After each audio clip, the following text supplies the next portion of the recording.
Hello， 我是小金，今天要带大家前进巴西。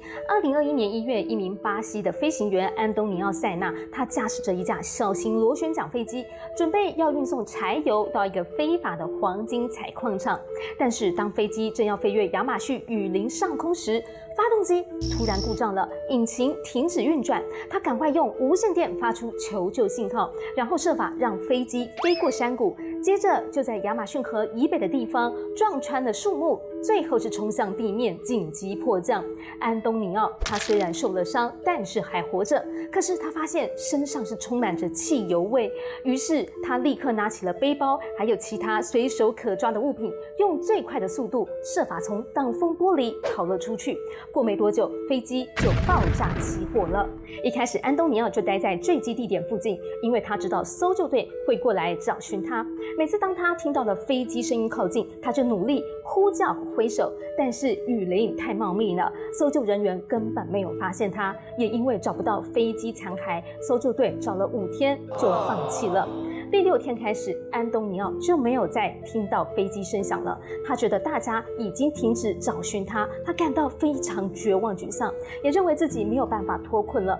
而这也是从坠机发生以来，他第一次觉得要跟死神对抗了。安东尼奥决定必须要想办法离开坠机地点这个地方。他先用手机 GPS 定位，其实呢，单纯的使用 GPS 定位是不用网络，也不需要讯号的。所以他赶快找到自己的位置后，就决定要往东前进。安东尼奥他学过一些野外生存的课程，而他能够在亚马逊雨林撑下来，跟以下这4件事情很有关系哦。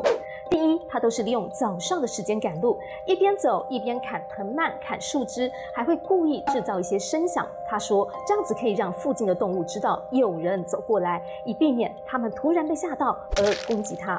每天大概都是走2到4个小时，中午过后就赶紧趁阳光还在时，利用棕榈树还有树枝来搭建遮雨过夜的地方。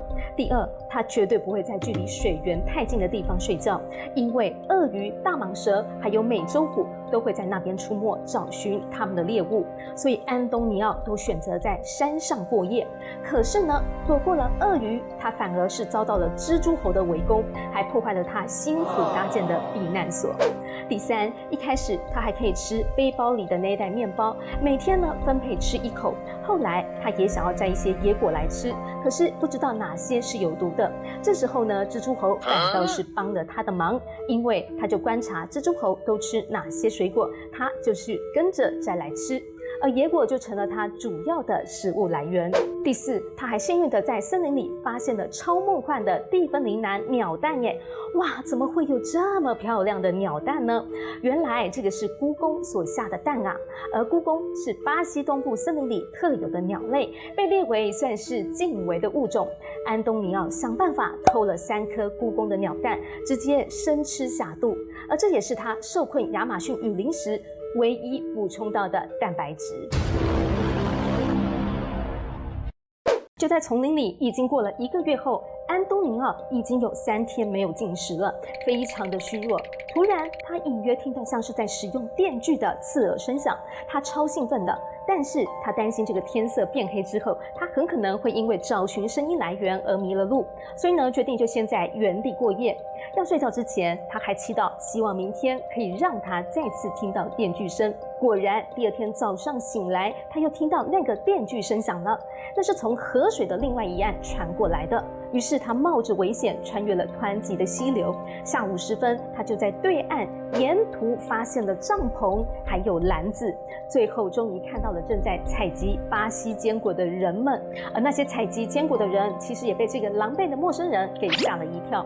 安东尼奥走过去跟他们说：“请给我一些坚果，我真的非常饿。”最后终于在这个坚果营地主人的帮助之下，联系到了安东尼奥的家人，而这已经是飞机出事后的第36天了。安东尼奥原本是要替会严重破坏森林的非法矿场开飞机而遇难的，没有想到帮助他获救的却是和森林和谐共存的坚果采集者。这也让安东尼奥觉得一切都太不可思议了。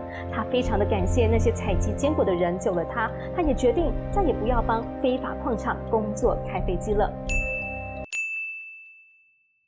安东尼奥在雨林里总共走了28公里，体重扛掉了25公斤呢。他在饿到很难受、超虚脱的时候，他想到的就是家人。为了活着和家人重逢，他一定要坚持下去。对父母亲和家人的爱，成了他走出丛林的最大动力。在脱困之后，终于见到家人时，他说这是他生命中最美好的时刻了。今天故事就分享到这喽，欢迎大家分享、按赞、按订阅，咱们下次见了，拜拜。当这个飞机正要飞越亚马逊雨林上空的时候，飞动机，请给我一些坚果，我真的非常饿。最后终于在这个营地坚果。